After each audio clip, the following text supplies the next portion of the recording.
Yes, good afternoon. ഇന്ന് discuss ചെയ്യുന്ന chapter ബോട്ടണിക്കകത്ത് mineral nutrition. നിങ്ങൾക്കറിയാം plants also require carbohydrate, protein, fat, water and minerals for the growth. നമ്മളെപ്പോലുള്ള animals അതിൻ്റെ വളർച്ചയ്ക്ക് വേണ്ടി, അതിൻ്റെ ഡെവലപ്മെൻറ്റിന് വേണ്ടി കാർബോഹൈഡ്രേറ്റ്, പ്രോട്ടീൻ,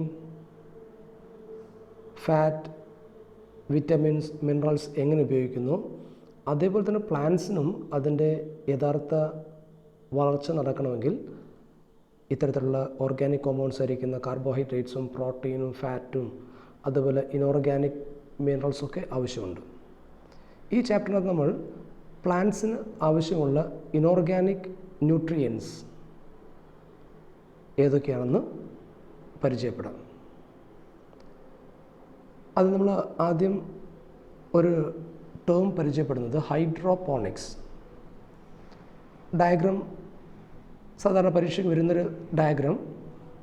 ഇവിടെ നമ്മൾ മണ്ണ് തീരെ ഉപയോഗിക്കാതെ ന്യൂട്രിയൻസ്, പ്ലാന്റ്സിന് വേണ്ട എസെൻഷ്യൽ ന്യൂട്രിയൻസ് നമ്മളൊരു സൊല്യൂഷനകത്ത് സപ്ലൈ ചെയ്തിട്ട് അതിൻ്റെ കറക്റ്റ് ഗ്രോത്ത് എങ്ങനെ നടക്കുന്നുവെന്ന് കാണാം.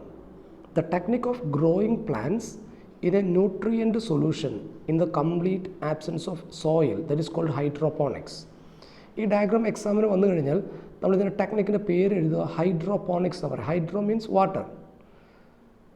ഒരു വാട്ടറി സൊല്യൂഷനകത്ത് നമ്മൾ വേണ്ട അതിന് ന്യൂട്രിയൻസൊക്കെ ഒരു ഫണലിനകത്ത് നമ്മൾ ആഡ് ചെയ്ത് കൊടുക്കുകയാണെങ്കിൽ അവിടെ നമുക്കൊരു ഫണൽ കാണാൻ പറ്റും.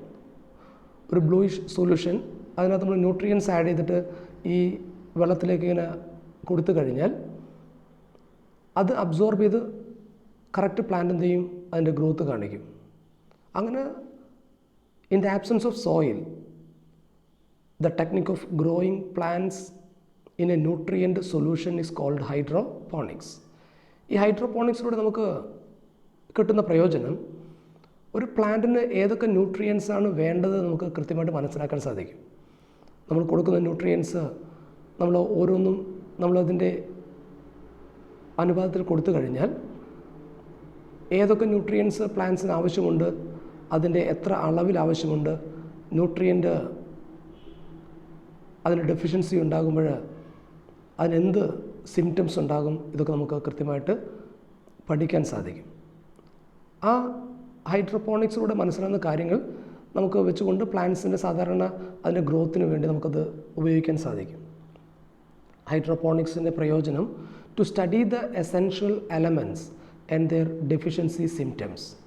ഒരു പ്ലാന്റിൻ്റെ ഹെൽത്തി ഗ്രോത്തിന് ഏതൊക്കെ എലമെൻറ്റ്സാണ് വേണ്ടത്, iron, zinc, manganese, magnesium, calcium, chlorine, potassium, ഇതൊക്കെ ഏത് ലെവലിൽ അതിന് ആവശ്യമുണ്ട്, അതിൻ്റെ ഡെഫിഷ്യൻസി, അതിൻ്റെ അഭാവം ഉണ്ടാകുമ്പോൾ ഏത് ലക്ഷണങ്ങളാണ് അതിന് ഉണ്ടാകുന്നത് എന്ന് നമുക്ക് കൃത്യമായിട്ട് മനസ്സിലാക്കാൻ സാധിക്കും. നമുക്ക് വേണ്ട എലമെൻറ്റ്സ് നമ്മൾ ആഡ് ചെയ്യുക, ചില എലമെൻറ്റ്സ് നമ്മൾ ഒഴിവാക്കുക. അങ്ങനെ നമ്മൾ ഈ സൊല്യൂഷനകത്ത് നമ്മൾ ഓരോ തരം എലമെൻറ്റ്സും ആഡ് ചെയ്തിട്ട് അല്ല അതിൻ്റെ അളവിൽ വ്യത്യാസം വരുത്തുമ്പം അത് വെച്ചുകൊണ്ട് പ്ലാന്റ്സിന് എന്ത് മാറ്റമാണ് ഉണ്ടാകുന്നതെന്ന് നമുക്ക് പഠിക്കാൻ സാധിക്കും. ഇത്തരത്തിൽ ഹൈഡ്രോപോണിക്സിലൂടെ മനസ്സിലാകുന്ന കാര്യങ്ങൾ വെച്ചുകൊണ്ടാണ് നമ്മൾ സാധാരണ പ്ലാന്റ്സിന് ഏതൊക്കെ ന്യൂട്രിയൻസ് വേണമെന്ന് തീരുമാനിക്കുന്നത്. To study the essential elements and their deficiency symptom. മറ്റൊരു പ്രയോജനം, it is a technique for the commercial production of vegetables. നമുക്ക് ഇത്തരം ഹൈഡ്രോപോണിക്സ് എന്നുള്ള രീതി വെച്ചുകൊണ്ട് നമുക്ക് സാധാരണ സ്ഥലത്തിൻ്റെ ആവശ്യമില്ല, മണ്ണിൻ്റെ ആവശ്യമില്ലാതെ നമുക്ക് വ്യാവസായികമായിട്ട് എന്ത് ചെയ്യാം, ടൊമാറ്റോ, കുക്കുംബർ പോലെയുള്ള വെജിറ്റബിൾസ് നമുക്ക് കൃഷി ചെയ്യാൻ സാധിക്കും. കൊമേഴ്ഷ്യൽ പ്രൊഡക്ഷൻ ഓഫ് വെജിറ്റബിൾസ്, ധാരാളമായി നമുക്ക് വെജിറ്റബിൾസ് ഉൽപ്പാദിപ്പിക്കാൻ സഹായിക്കുന്നു. മറ്റൊന്ന്, പ്ലാന്റ്സിന് ആവശ്യമുള്ള എലമെൻറ്റ്സ് ഏതൊക്കെയാണെന്ന് കൃത്യമായിട്ട് മനസ്സിലാക്കാൻ സാധിക്കുന്നു. Hydroponics is the technique of growing plants in a nutrient solution. പ്ലാന്റ്സിന് വേണ്ട ന്യൂട്രിയൻസ് ഒക്കെ നമ്മൾ ഒരു സൊല്യൂഷനകത്ത് ഉൾക്കൊള്ളിച്ചിട്ട് അതിൽ ചെടികളെ വളർത്തുകയാണെങ്കിൽ that is called hydroponics in the complete absence of soil. The major uses of hydroponics to study the essential elements and their deficiency symptoms. It is a technique for the commercial production of vegetables. Yes, the essential mineral elements, ഒരു പ്ലാന്റിന് ആവശ്യമുള്ള essential elements നമ്മളതെങ്ങനെ തീരുമാനിക്കുന്നതെന്നുള്ള criteria for essentiality. ഓരോതരം മിനറൽസും പ്ലാന്റ്സിന് എത്രത്തോളം ആവശ്യമുണ്ടെന്ന് നമുക്ക് എങ്ങനെ മനസ്സിലാക്കാൻ സാധിക്കും? The criteria for essentiality of mineral elements. 1. The element must be necessary for supporting the normal growth and reproduction. ഒരു എലമെൻറ്റ് എത്രത്തോളം ഒരു പ്ലാന്റിന് ആവശ്യമുണ്ട് എന്ന് നമ്മൾ തീരുമാനിക്കുന്നത്, ഒന്ന്, the element must be necessary for supporting normal growth and reproduction. ആ പ്ലാന്റിൻ്റെ സാധാരണ ഗ്രോത്തിനും അതിൻ്റെ സാധാരണ റീപ്രൊഡക്ഷനും ഇത് വളരെ, അതിൻ്റെ ഫ്ലവർ ഫോം ചെയ്യാനൊക്കെ വളരെ അത്യാവശ്യമുള്ള എലമെൻ്റാണോ എന്ന് നോക്കും. ഇപ്പോൾ ഒരു എലമെൻറ്റ് അത് ആ പ്ലാന്റിന് എത്രത്തോളം അത്യാവശ്യമുണ്ട്, അത് എത്രത്തോളം അതിന് ഉപയോഗപ്രദമാണെന്ന് നമ്മൾ തീരുമാനിക്കുന്നത്, ഒന്ന്, the element necessary for supporting the normal growth and reproduction. സാധാരണ അതിന് ഗ്രോത്തിന് അത് എത്രത്തോളം പ്രയോജനപ്രദമാണെന്ന് നോക്കിയിട്ടാണ്. രണ്ടാമത്, the requirement of the element must be specific and not replaceable by another element. ആ എലമെൻറ്റ് എത്രത്തോളം അതിന് ആവശ്യമാണ്, അത് മറ്റൊരു എലമെൻ്റ് കൊണ്ട് റീപ്ലേസ് ചെയ്യാൻ പറ്റാത്തതാണോ? ആ എലമെൻറ്റ് ഡെഫിഷ്യൻസി വന്നു കഴിഞ്ഞാൽ അതുമായി ബന്ധപ്പെട്ട ഡിസീസ് ഉണ്ടാകും. നമുക്കതിൽ മറ്റൊരു എലമെൻ്റ് കൊണ്ട് അതിനെ മാറ്റാൻ സാധിക്കില്ല.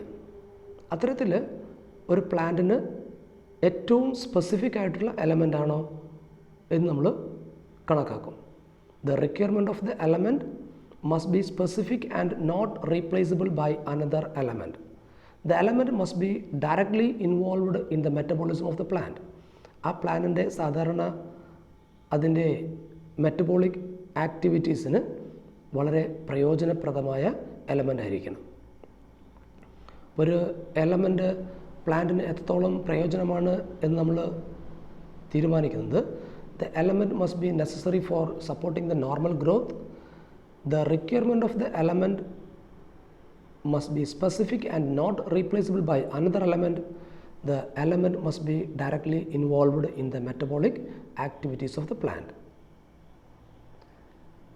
അത്തരത്തിൽ നമ്മൾ എസെൻഷ്യൽ എലമെൻറ്റ്സിന് രണ്ട് ഗ്രൂപ്പാക്കി തിരിക്കും: macro nutrients and micro nutrients.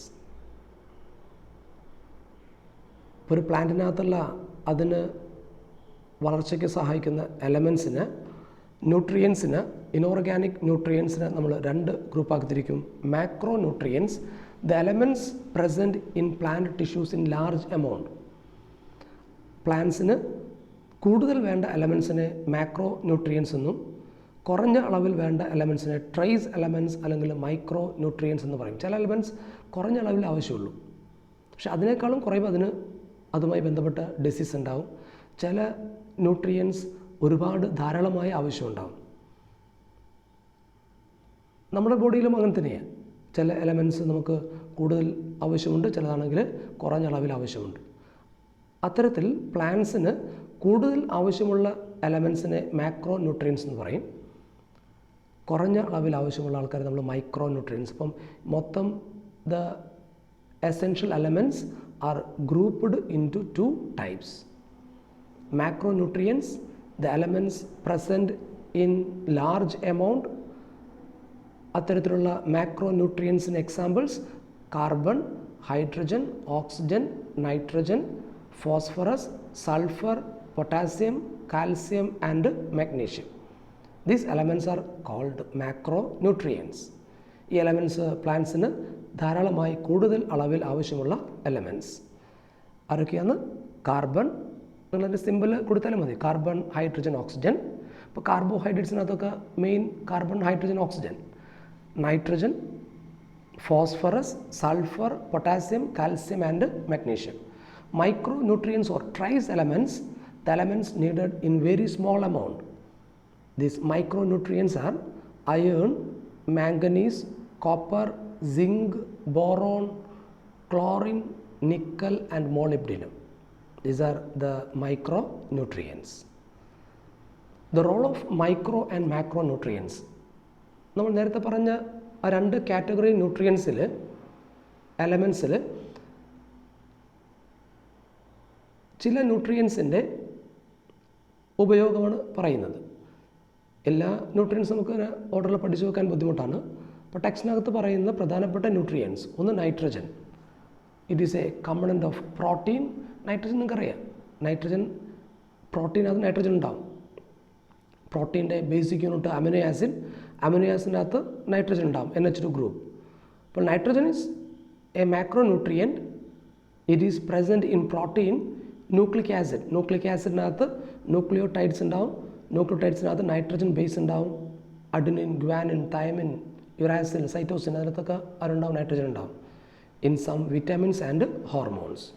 അപ്പോൾ nitrogen is an important component of protein, nucleic acid, vitamin and hormones. ഇപ്പോൾ പ്ലാന്റ്സിനകത്ത് പ്ലാന്റ് വിറ്റമിൻസ് ഉണ്ട്, പ്ലാന്റ് ഹോർമോൺസ് ഉണ്ട്. അതിന് DNA, അതിൻ്റെ പ്രോട്ടീൻ, അതിനകത്തൊക്കെ ആര് വേണം? നൈട്രജൻ വേണം. പ്ലാന്റ്സിന് വളരെ അത്യാവശ്യമുള്ള ഒരു എലമെൻ്റാണ് nitrogen. Phosphorus, it is a component of nucleic acid. Nucleic ആസിഡിനകത്ത് carbon, hydrogen, oxygen, nitrogen and phosphorus. അപ്പോൾ phosphorus is an important component of nucleic acid. It is present in cell membrane. ഏത് cell മെംബ്രെയിനും കോശസ്തരവും phospholipid layer ആയിരിക്കും. ലിപ്പിഡിൻ്റെയും ഫോസ്ഫറസിൻ്റെയും ഒരു layer ആയിരിക്കും. അപ്പം phosphorus present in cell membrane and in some proteins. Okay, it is an important component of cell membrane and nucleic acid എന്ന് പറഞ്ഞാൽ മതി. Cell membrane and nucleic acid. ഇപ്പോൾ role of nitrogen, role of phosphorus. മറ്റൊരു പ്ലാന്റിന് വേണ്ട macronutrient potassium. Opening and closure of stomata. പ്ലാന്റ്സിൻ്റെ ലീവ്സിൽ നമുക്കറിയാം സ്റ്റൊമാറ്റ ഉണ്ട്. സ്റ്റൊമാറ്റ ഓപ്പണിംഗ്, ക്ലോഷർ, അത് വെച്ചുകൊണ്ടാണ് ഗ്യാഷ്യസ് എക്സ്ചേഞ്ച് ഒക്കെ നടക്കുന്നത്. പ്ലാന്റ്സിൽ സ്റ്റൊമാറ്റ ഓപ്പൺ ചെയ്യാനും ക്ലോസ് ചെയ്യാനും പൊട്ടാസ്യം വളരെ അത്യാവശ്യമാണ്. Potassium is essential for the closure and opening of stomata.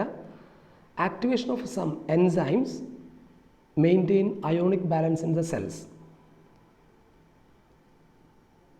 Anion cation balance, positive negative ionic balance keep ചെയ്യാൻ വേണ്ടി സഹായിക്കുന്ന ഒരു എലമെൻ്റാണ് പൊട്ടാസ്യം.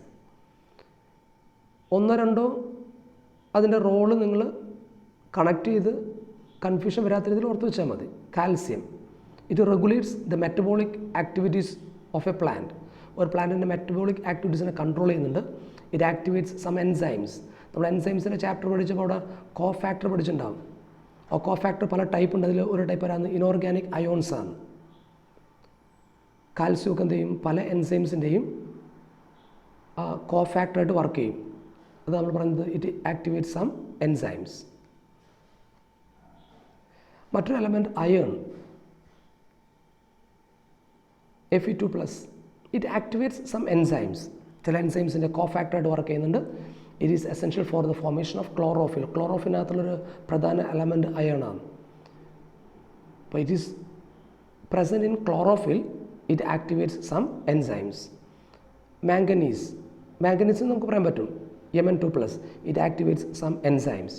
അപ്പോൾ നമ്മൾ ആ എൻസൈംസിൻ്റെ ചാപ്റ്ററിനകത്ത് കോ ഫാക്ടർ എന്നുള്ള ഭാഗത്ത് പഠിച്ച് ഓർത്ത് വെച്ചാൽ മതി. എല്ലാ ഡൈവാലൻ്റ് അയോൺസും പല എൻസൈംസിൻ്റെയും ആക്ടിവേഷന് വേണ്ടി സഹായിക്കും. പല എൻസൈംസിൻ്റെയും കോ ഫാക്ടറായിട്ട് വർക്ക് ചെയ്യും. അതിൻ്റെ അപ്പോ എൻസൈംസിൻ്റെ കൂടെ ബൈൻഡ് ചെയ്യുന്ന ആളായിരിക്കും. അപ്പോൾ manganese activate some enzymes. Iron, magnesium, calcium, അതിനൊക്കെ നിങ്ങൾക്കൊരു പോയിന്റ് സിമ്പിളായിട്ട് പറയാൻ പറ്റും, ആക്ടിവേറ്റ് സം എൻസൈംസ്. മാംഗനീസിൻ്റെ മറ്റൊരു പ്രത്യേകത, it helps in the splitting up of water during photosynthesis. ഫോട്ടോസിന്തസിൻ്റെ ഭാഗമായിട്ട് നമ്മൾ ആ ചാപ്റ്റർ എടുക്കും പറയും. ഫോട്ടോസിന്തസിനകത്ത് കാർബൺ ഡൈ ഓക്സൈഡും വാട്ടറും കൂടി ചേർന്ന് ആരായി മാറും? കാർബോഹൈഡ്രേറ്റ് ഫോം ചെയ്യും. ഓക്കെ, അതിൽ ഒരു പ്രധാന പ്രോസസ്സാണ് സ്പ്ലിറ്റിംഗ് അപ്പ് ഓഫ് വാട്ടർ. ഈ കാർബോഹൈഡ്രേറ്റിനകത്തുള്ള ഓക്സിജൻ അതിനകത്ത് ഈ നമുക്കറിയാം ഫോട്ടോസിന്തസിസ് നടക്കുമ്പോൾ എന്ത് ചെയ്യും? ഓക്സിജൻ റിലീസ് ചെയ്യും. കാർബൺ ഡൈ ഓക്സൈഡ് യൂസ് ചെയ്യും, ഓക്സിജൻ റിലീസ് ചെയ്യും. ആ റിലീസ് ചെയ്യുന്ന ഓക്സിജൻ എവിടെ നിന്ന് വരുന്നത്? കാർബൺ ഡൈ ഓക്സൈഡ് എന്നല്ല, വാട്ടർ സ്പ്ലിറ്റ് ചെയ്യും. ആ വാട്ടർ സ്പ്ലിറ്റ് ചെയ്യുമ്പം അതിൻ്റെ ഭാഗമായിട്ട് ഓക്സിജൻ്റെയും റിലീസ് ചെയ്യും. During photosynthesis the gas eliminated is oxygen, that is during the splitting up of water. അപ്പോൾ ഫോട്ടോസിന്തസിനകത്തുള്ളൊരു പ്രധാന സ്റ്റെപ്പാണ് സ്പ്ലിറ്റിംഗ് അപ്പ് ഓഫ് വാട്ടർ. ആ വാട്ടറിൻ്റെ സ്പ്ലിറ്റിംഗ്, വാട്ടർ ഹൈഡ്രജനും ഓക്സിജനുമായിട്ട് മാറും. ആ സ്പ്ലിറ്റിങ്ങിന് ആര് സഹായിക്കുന്നുണ്ട്? മാംഗനീസ് സഹായിക്കുന്നുണ്ട്. It helps in the splitting up of water during photosynthesis and also it activates some enzymes. Zinc synthesis of auxin, ഒരു പ്ലാന്റ് ഹോർമോണാണ് ഓക്സിൻ. ലാസ്റ്റ് ചാപ്റ്ററിനകത്ത് നിങ്ങൾ 10th പഠിച്ചത് ഓക്സിനും ഗിബെർലിൻ. അതിൽ auxin it is a plant hormone. അതിൻ്റെ ഉൽപ്പാദനത്തിന് zinc ആവശ്യമാണ്. And also it activates some enzymes. സാധാരണ പ്ലാന്റ്സിനകത്തുള്ള പ്രധാന elements: nitrogen, it is a component of protein, nucleic acid, vitamins and hormones. Phosphorus is a component of nucleic acid and cell membrane. Potassium, opening and closure of stomata, activation of some enzymes maintain ionic balance. Calcium regulates the metabolic activities, it activates some enzymes. Magnesium, component of chlorophyll, it maintains ribosome structure. റൈബോസോമിൻ്റെ small subunit large subunit bind ചെയ്ത് അതിൻ്റെ complete ribosome form ചെയ്യണമെങ്കിൽ അതിനും ആര് വേണം? Magnesium വേണം. And also it activate some enzymes. Sulphur, it is a component of amino acid, it is a component of vitamins. It is an important component of amino acids. നമ്മൾ amino ആസിഡ്സിൻ്റെ ഭാഗത്ത് പറഞ്ഞ some amino acids are sulphur containing amino acid, cysteine, methionine. അപ്പോൾ cysteine, methionine പോലെയുള്ള amino ആസിഡ്സിന് അകത്ത് ആര് വേണം? സൾഫർ വേണം. ഇതൊക്കെ പ്ലാന്റ്സിനും ആവശ്യമുള്ള അമിനോ ആസിഡ്സാണ്. It is a component of vitamins. ചില വിറ്റമിൻസിനകത്തും സൾഫർ അടങ്ങിയിരിക്കുന്നു. Iron activate some enzymes. It is an important component of chlorophyll. Manganese, splitting up of water during photosynthesis, it also activates some enzymes. Zinc, synthesis of plant hormone auxin, and also activates some enzymes. ഇനി സാധാരണ പ്ലാന്റ്സിന് ആനിമൽസിനെ പോലെ തന്നെ എന്ത് ചെയ്യും? ആ elements അതിന് വേണ്ടത്ര അളവിൽ കിട്ടുന്നില്ലെങ്കിൽ അത് പ്ലാന്റ്സുമായി ബന്ധപ്പെട്ട പല രോഗത്തിനും കാരണമാവും. പല സിംറ്റംസും അതിന് പ്രത്യക്ഷപ്പെടും. When the supply of an essential element become limited, plant growth is retarded. ഏതെങ്കിലും ഒരു എസെൻഷ്യൽ എലമെൻറ്റിൻ്റെ ലഭ്യത കുറഞ്ഞാൽ അത് പ്ലാന്റിൻ്റെ വളർച്ചയെ ബാധിക്കും. The concentration of the essential element below which plant growth is retarded.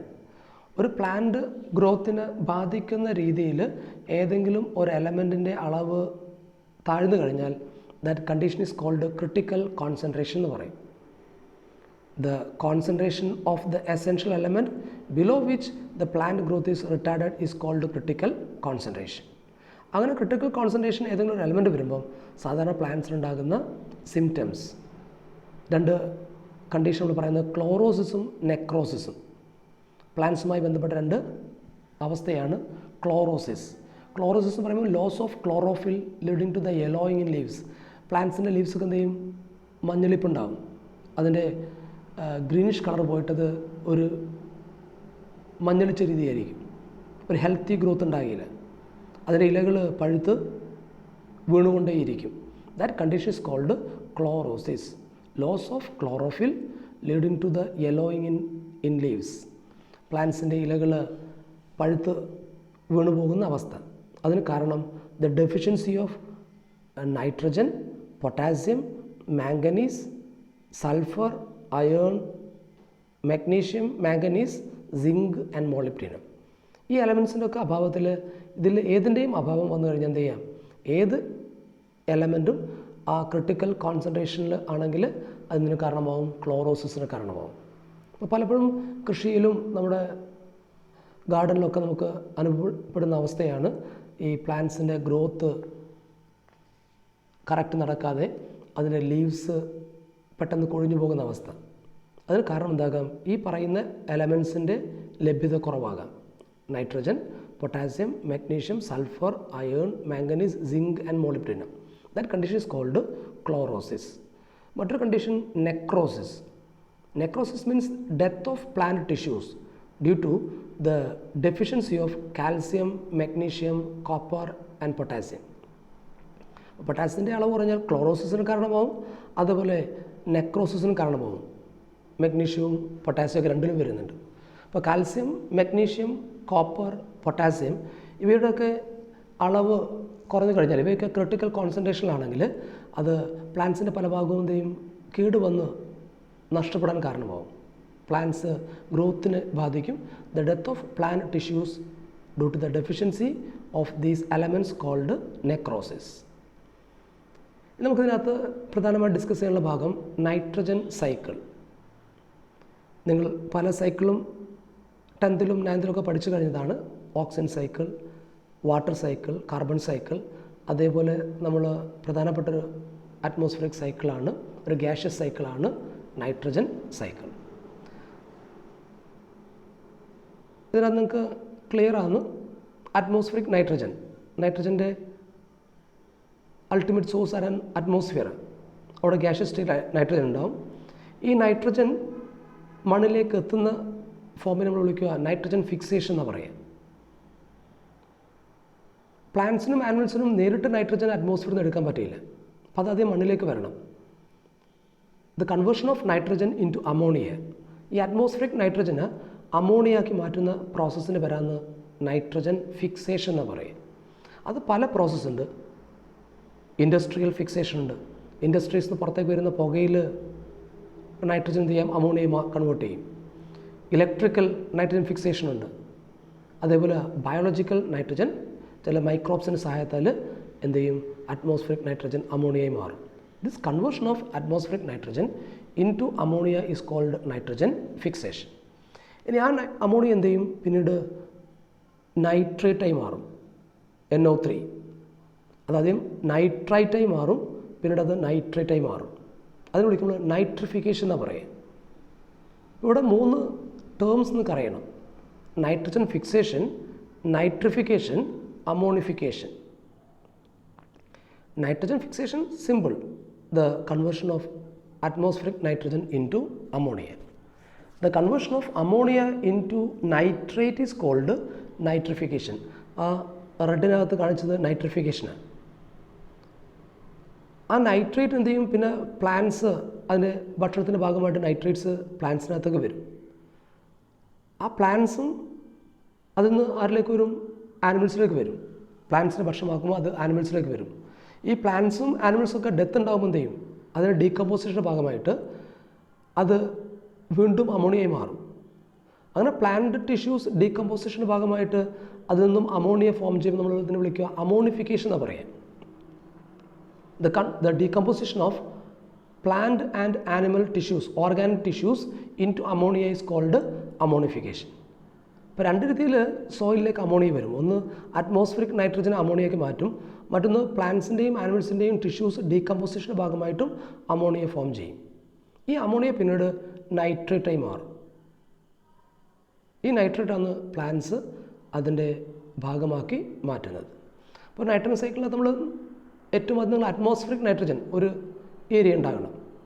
മറ്റൊന്ന് ammonia NH3 converted to NO2 then to NO3. Okay, അതിൽ അറ്റ്മോസ്ഫിയറിക് നൈട്രജന് അമോണിയാക്കി മാറ്റുന്ന പ്രോസസ്സ്, അത് ബയോളജിക്കൽ ഫിക്സേഷൻ ഉണ്ട്, ഇൻഡസ്ട്രിയൽ ഫിക്സേഷൻ ഉണ്ട്. ഇലക്ട്രിക്കൽ നൈട്രജൻ ഫിക്സേഷൻ വഴി എന്താ ചെയ്യുക, നേരിട്ട് ഈ നൈട്രേറ്റ് ഫോം ചെയ്യുക, നൈട്രജനെ നൈട്രേറ്റ് ആക്കി മാറ്റും. ഇൻഡസ്ട്രിയൽ ഫിക്സേഷനിലും ബയോളജിക്കൽ ഫിക്സേഷനിലും നൈട്രജനെ അമോണിയയ്ക്ക് മാറ്റും. അമോണിയ ഉണ്ടായിക്കഴിഞ്ഞാൽ എന്തിനും അത് വീണ്ടും എന്തായി മാറണം, നൈട്രേറ്റായി മാറണം. ഓക്കെ, അതിൽ ഡീനൈട്രിഫിക്കേഷൻ എന്ന് പറയുമ്പോൾ എന്താണെന്നോ, ചില നൈട്രേറ്റ് എന്ത് ചെയ്യും, തിരിച്ച് അത് അറ്റ്മോസ്ഫിയറിക് നൈട്രജനെ കൺവേർട്ട് ചെയ്യും. നമ്മളതിനെ ഡീനൈട്രിഫിക്കേഷൻ എന്ന് പറയാം. ഇനി അതിൽ ആ നൈട്രേറ്റ് പ്ലാന്റ്സിലേക്ക് വരുന്നു, അത് ആനിമൽസിലേക്ക് പോകുന്നു. ഈ പ്ലാന്റ്സും ആനിമൽസിൻ്റെയും ഡെത്ത്, ഇതാണ് ഡീക്കേയിങ് ബയോമാസ്. പ്ലാന്റ്സിൻ്റെയും ഡെത്തിൻ്റെ ഭാഗമായിട്ട് ഡീക്കേയിങ് നടക്കും. അത് ജീർണിച്ച് വീണ്ടും എന്തായി മാറും, അമോണിയയായി മാറും. അപ്പോൾ നിങ്ങൾ ഈ ടേംസ് ആദ്യം എഴുതി വെച്ച് അതിന് ആരോ മാർക്ക് കൊണ്ട് കണക്ട് ചെയ്താൽ മതി. ഒരു നൈട്രജൻ സൈക്കിൾ വരയ്ക്കാൻ പറഞ്ഞാൽ ഏറ്റവും ആദ്യം ചെയ്യേണ്ടതാണോ അറ്റ്മോസ്ഫിയറിക് നൈട്രജൻ ഒരു ബോക്സ് ഉണ്ടാകണം. Ammonia arrow mark nitrite arrow mark nitrate. പിന്നെ plant biomass that means plants animals രണ്ടിൻ്റെയും ഡെത്തിൻ്റെ ഭാഗമായിട്ട് decaying of biomass, the decaying of tissues that leads to the formation of ammonia. ഇനി ബാക്കി നിങ്ങൾ അതിന് ആരോ മാർക്ക് കൊണ്ട് കണക്ട് ചെയ്താൽ മതി. ഈ അറ്റ്മോസ്ഫിയറിക് നൈട്രജന് അമോണിയയ്ക്ക് മാറ്റുന്ന രണ്ട് പ്രോസസ്സാണ് ബയോളജിക്കൽ ഫിക്സേഷനും ഇൻഡസ്ട്രിയൽ ഫിക്സേഷനും. ഇലക്ട്രിക്കൽ ഫിക്സേഷൻ എന്താ ചെയ്യുക? നൈട്രജൻ നേരിട്ട് നൈട്രേറ്റായി മാറും. ഇനി നൈട്രേറ്റിന് പ്ലാന്റ്സിലേക്ക് അതാണ് അപ്ടേക്ക്, പ്ലാന്റ്സ് അതിൻ്റെ ഭക്ഷണമായി ഇതിൻ്റെ ഭാഗമായിട്ട് നൈട്രജനെ എടുക്കുന്നു, ഈ നൈട്രേറ്റ് അതിലേക്ക് വരുന്നു. അത് പ്ലാന്റ്സിനെ ഭക്ഷണമാക്കുമ്പോൾ എന്ത് ചെയ്യും? ആനിമൽസിലേക്ക് വരും. ഈ ആനിമൽസിൻ്റെ ഡെത്തും പ്ലാന്റ്സിൻ്റെ ഡെത്തും അതിൻ്റെ ഭാഗമായിട്ട് ഡീക്കേയിങ് ഉണ്ടാവും. ആ ഡീക്കേയിൻ്റെ ഭാഗമായിട്ട് വീണ്ടും മണ്ണിലേക്ക് അമോണിയ എത്തിച്ചേരും. ഓക്കെ, അപ്പോൾ ഈ നൈട്രജൻ സൈക്കിൾ അതേപോലെ നിങ്ങൾക്ക് കൃത്യമായിട്ട് വരയ്ക്കാൻ പറ്റണം. പിന്നെ നൈട്രജൻ സൈക്കിളിനകത്തുള്ള പ്രധാനപ്പെട്ട പ്രോസസ്സാണ് nitrogen fixation. Conversion of nitrogen to ammonia is called nitrogen fixation.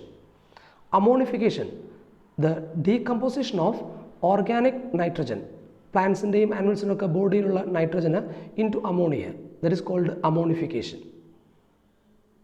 Okay, ഇപ്പോൾ രണ്ട് രീതിയിൽ എന്ത് ചെയ്യും? നൈട്രജൻ മണ്ണിലേക്ക് വരും. ഒന്ന് അറ്റ്മോസ്ഫിയറിക് നൈട്രജന് അമോണിയയ്ക്ക് മാറ്റും, that is called nitrogen fixation. മറ്റൊന്ന് പ്ലാന്റ്സിൻ്റെയും ആനിമൽസിൻ്റെയും ഡെത്തിൻ്റെ ഭാഗമായിട്ട് ഡീകമ്പോസിഷൻ നടന്നിട്ട് മണ്ണിലേക്ക് അമോണിയ വരും, ദറ്റ് ഈസ് കോൾഡ് അമോണിഫിക്കേഷൻ. മറ്റൊരു പ്രോസസ്സാണ് നൈട്രിഫിക്കേഷൻ പറയും. ഈ അമോണിയനെ നൈട്രേറ്റാക്കി മാറ്റുന്ന process, conversion of ammonia into nitrate. നമ്മൾ ആ റെഡ് ബോക്സിനകത്ത് കണ്ട ഭാഗം, ദറ്റ് ഈസ് നൈട്രിഫിക്കേഷൻ. ആ നൈട്രിഫിക്കേഷൻ ചില മൈക്രോബ്സിൻ്റെ സഹായത്താൽ നടക്കുക, ബൈ സോയിൽ ബാക്ടീരിയ. അതിന് രണ്ട് സ്റ്റെപ്പുണ്ട്. ആദ്യം അമോണിയ ഓക്സിഡേഷൻ്റെ ഭാഗമായിട്ട് നൈട്രൈറ്റായി മാറും. ആ നൈട്രേറ്റ് വീണ്ടും ഓക്സിഡേഷൻ നടന്നിട്ട് നൈട്രേറ്റായി മാറും. അതിൽ first step ammonia oxidised to nitrite by the bacteria. അതിനെ സഹായിക്കുന്ന ബാക്ടീരിയ നൈട്രോസോമോണാസ് ആൻഡ് നൈട്രോകോക്കസ്. ഇത്തരം ബാക്ടീരിയയുടെ സഹായത്തിലാണ് അമോണിയ ആരായി മാറും? നൈട്രേറ്റായി മാറും. In presence of nitrosomonas and nitrococcus. The nitrite is oxidised to nitrate NO3 by the bacteria nitrobacter. എല്ലാ ബാക്ടീരിയയും നമ്മൾ കീമോ ഓട്ടോട്രോപ്സ് എന്നാണ് പറയുക.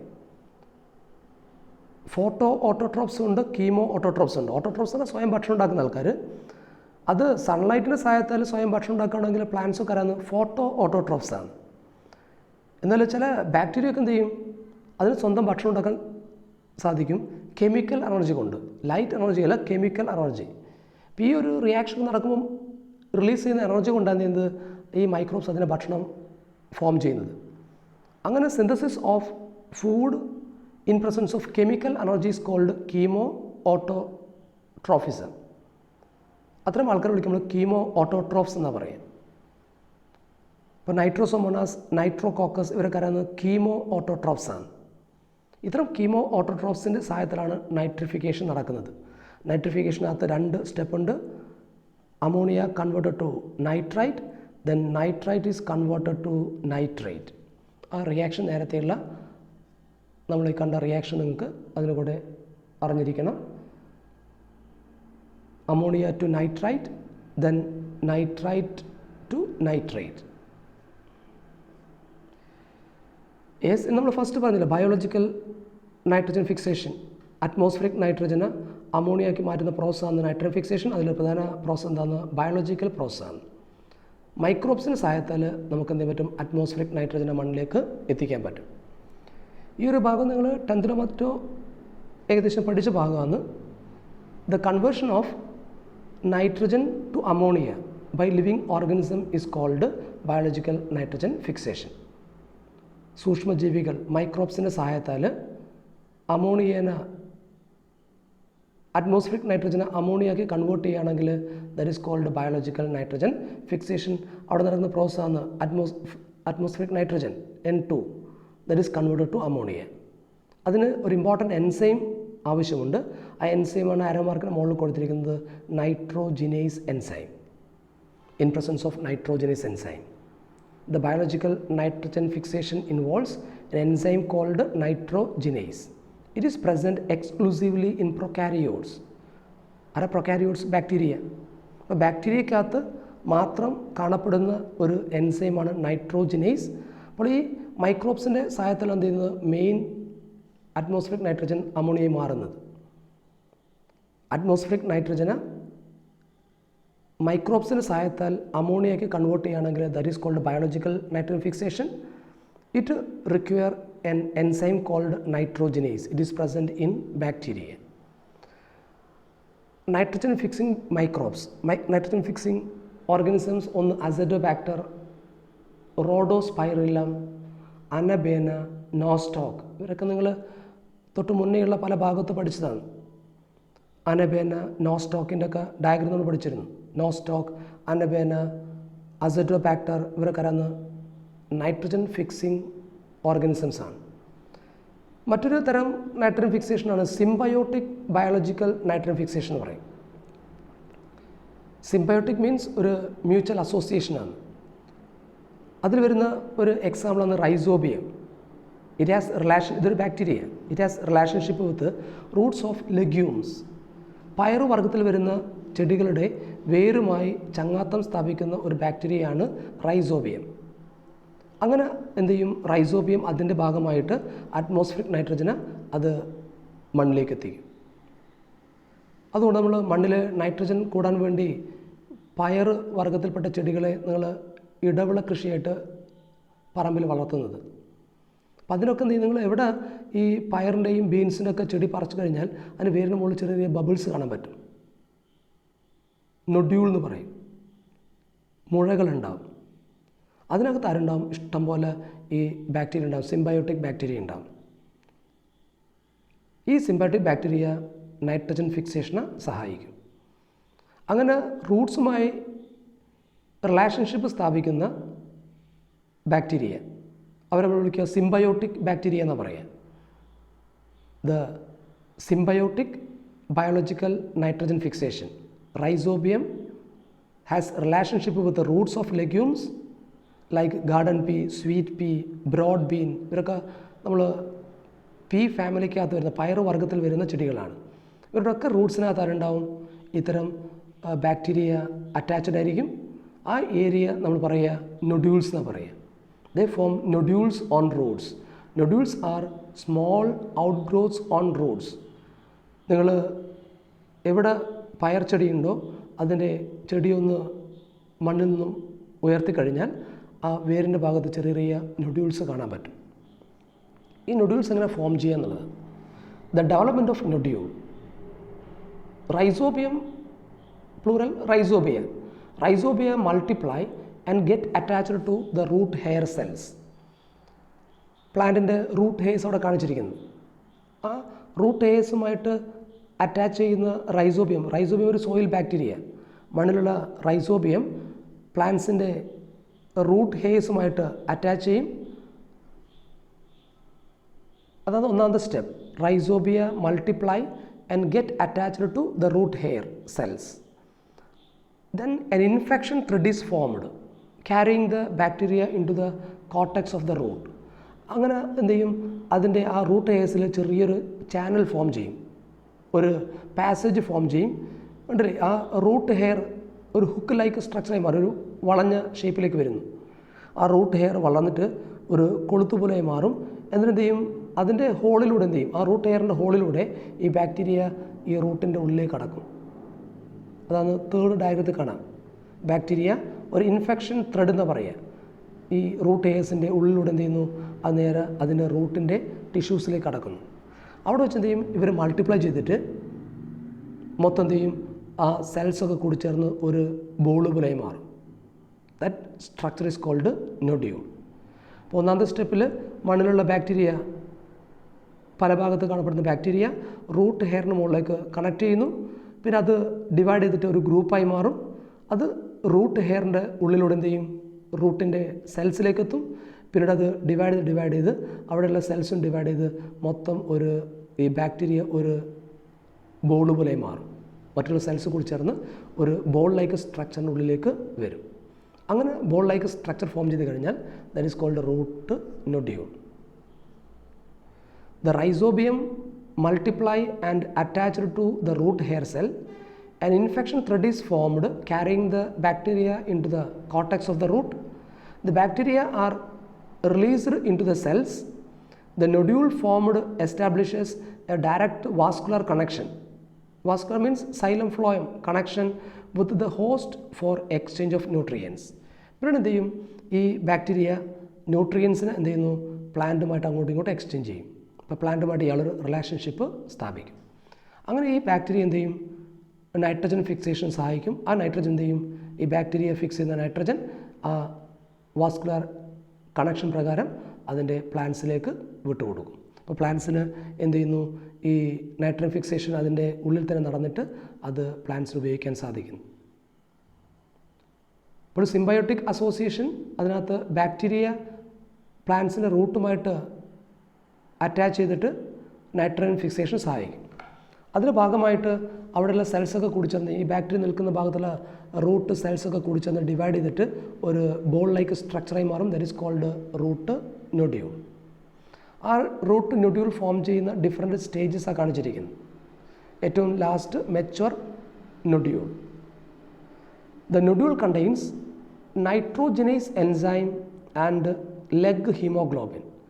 ഏതൊരു റൂട്ട് നൊഡ്യൂൾ എടുത്തു കഴിഞ്ഞാലും, ഇപ്പോൾ പ്ലാന്റ്സിൻ്റെ ഒക്കെ ഞാൻ പറഞ്ഞു പയറുവർഗ്ഗത്തിൽ വരുന്ന ചെടിയുടെയൊക്കെ റൂട്ടിൽ ചെറിയ മുഴയുണ്ടാവും. ഓരോ നൊഡ്യൂളിനകത്തും നമുക്ക് എന്ത് കാണാൻ പറ്റും, നൈട്രോജനൈസ്. ഈ നൈട്രജൻ ഫിക്സേഷൻ നടക്കണമെങ്കിൽ ആര് വേണം, നൈട്രോജനസ് എൻസൈം വേണം. Nitrogen into ammonia in presence of നൈട്രോജനൈസ്.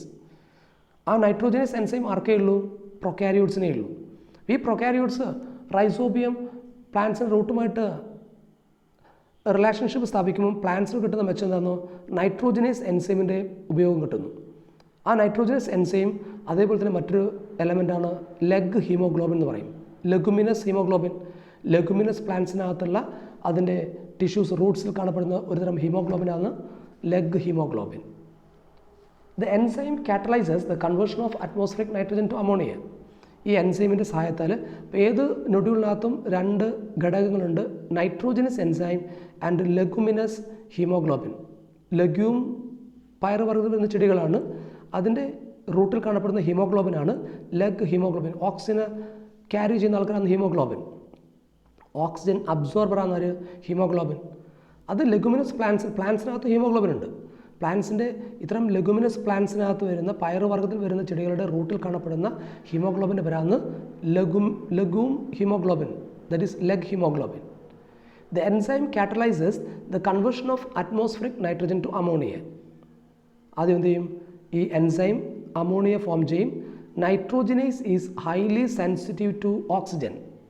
ഇനി ലെഗ് ഹീമോഗ്ലോബിൻ്റെ ഇമ്പോർട്ടൻസ് ആണ്. ഈ നൊഡ്യൂൾസിനകത്ത് ലെഗ് ഹീമോഗ്ലോബിൻ ഉള്ളതുകൊണ്ടുള്ള പ്രയോജനം, ഈ nitrogenase enzyme is sensitive to oxygen. Nitrogenase എൻസൈമിന് എപ്പോഴും ഒരു അനൈറോബിക് കണ്ടീഷനാണ് വേണ്ടത്, അത് ഓക്സിജൻ വിരോധിയാണ്. അപ്പോൾ ഓക്സിജൻ ഉണ്ടാകുമ്പോൾ എന്ത് ചെയ്യും, ആ എൻസൈം ഇനാക്റ്റീവ് ആവും. അപ്പോൾ നൈട്രോജനസ് എൻസൈമിന് അനൈറോബിക് കണ്ടീഷൻ കിട്ടാൻ വേണ്ടി ആര് സഹായിക്കും, ലെഗ് ഹീമോഗ്ലോബിൻ. ഈ ഹീമോഗ്ലോബിൻ എന്ത് ചെയ്യും, ലെഗ് ഹീമോഗ്ലോബിൻ ഓക്സിജനെ അബ്സോർബ് ചെയ്യും. ഇപ്പോൾ ചുറ്റുഭാഗത്തുള്ള എല്ലാ ഓക്സിജനെയും ആര് അബ്സോർബ് ചെയ്യും, ലെഗ് ഹീമോഗ്ലോബിൻ. അങ്ങനെ ഈ ഹീമോഗ്ലോബിൻ ഓക്സിജൻ അബ്സോർബ് ചെയ്യുന്നതുകൊണ്ട് എപ്പോഴും എന്തായിരിക്കും, ആ സറൗണ്ടിങ്സ് നൈട്രോജനസിൻ്റെ സറൗണ്ടിങ്സിൽ എപ്പോഴും അനൈറോബിക് ആയിരിക്കും. അപ്പോൾ നൈട്രോജനസ് എൻസൈമിന് എപ്പോഴും അനൈറോബിക് കണ്ടീഷൻ വേണം. It is highly sensitive to oxygen. Oxygen sensitive ആണ്. ഓക്സിജൻ വന്നാൽ എന്ത് ചെയ്യും, അതിൻ്റെ പ്രവർത്തനം നിലച്ചു പോകും. ഇപ്പോൾ നൈട്രോജനസ് എൻസൈം കറക്റ്റ് വർക്ക് ചെയ്യണമെങ്കിൽ ആരുകൂടി വേണം, ലെഗ് ഹീമോഗ്ലോബിൻ വേണം. To protect the enzyme, nodule contains an oxygen scavenger, oxygen absorber. ഓക്സിജനെ വലിച്ചെടുക്കുന്ന ഒരു ഘടകം, that is leg haemoglobin.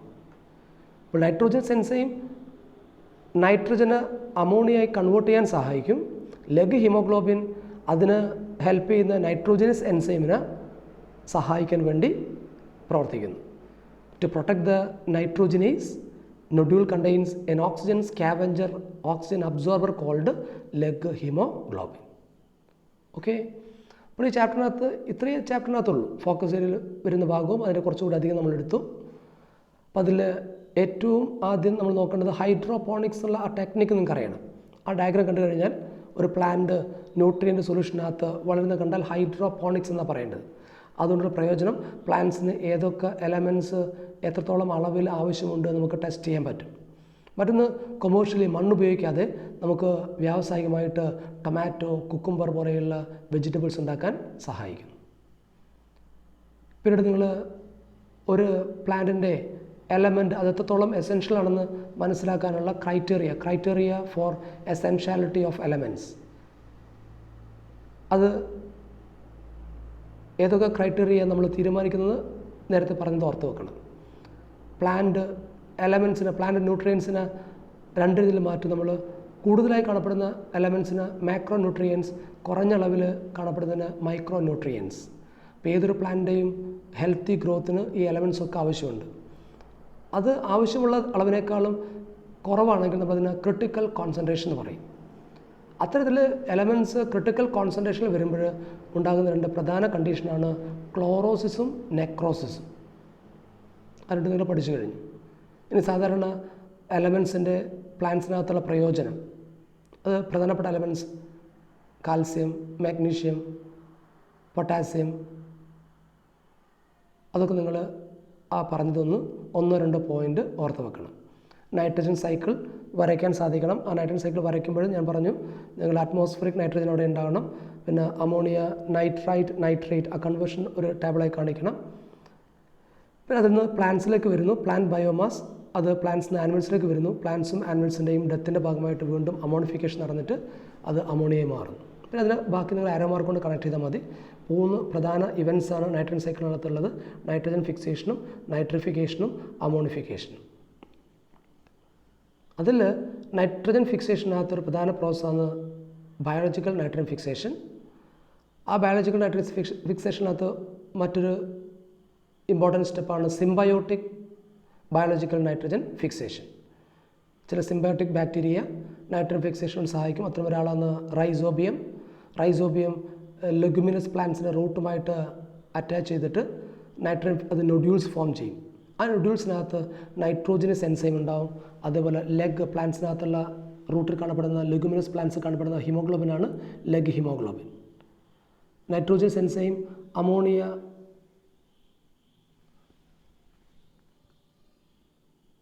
Ammonia form ചെയ്യാൻ സഹായിക്കും. അറ്റ്മോസ്ഫിയറിക് നൈട്രോജനെ അമോണിയ കൺവേർട്ട് ചെയ്യാൻ സഹായിക്കുന്ന ആൾ നൈട്രോജിനേസ് എൻസൈം.